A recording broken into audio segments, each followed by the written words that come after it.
Shalom, and welcome back to our video series, The Road to Rosh Hashanah. One of the most enduring symbols of the high holiday season is the shofar, the ram's horn that we blow. Starting with Rosh Chodesh Elul, we traditionally blow the shofar every morning after services, on both days of Rosh Hashanah, and at the conclusion of Yom Kippur. It is often the highlight of the service for virtually everyone in attendance. But the question always remains, why do we blow the shofar? While rabbis in our tradition have given many explanations over the years, there are four that are the most common or that I find the most meaningful. The most frequent explanation is that the shofar is a reminder of the binding of Isaac, a story from the Torah that we read on the second day of Rosh Hashanah. In the story, Abraham ends up sacrificing a ram he saw in the thicket instead of his own son, as God had commanded him.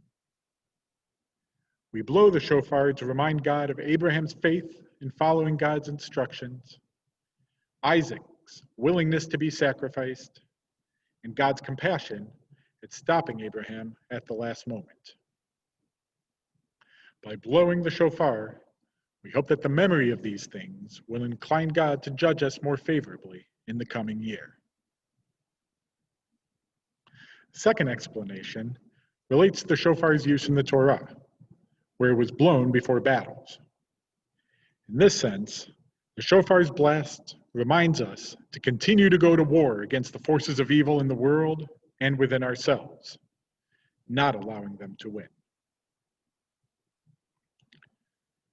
The simple rationale is the loud noises act as an alarm clock, a call to wake us up from the spiritual slumber it is oh so easy for us to fall into. The shofar wakes us up and tells us to pay attention not just to our physical lives, but to our spiritual ones as well. Perhaps my favorite reason that the rabbis give is that it represents the cries of our souls. We recognize that we may not always have the words to describe what we're feeling, but the sounds of the shofar express our pain for us. Tikiyah, the long wail of someone in pain. Shavarim, 3 sobs of someone who is suffering. And Teruah, the short, uncontrollable weeping in response to devastation. The shofar's blasts act as if we are saying, God, I don't know if you're listening. I don't know if I'm doing this right. I don't know what the coming year has in store for me. But I do know what I'm feeling. I know I want more. I know I can do better. I know I can cry.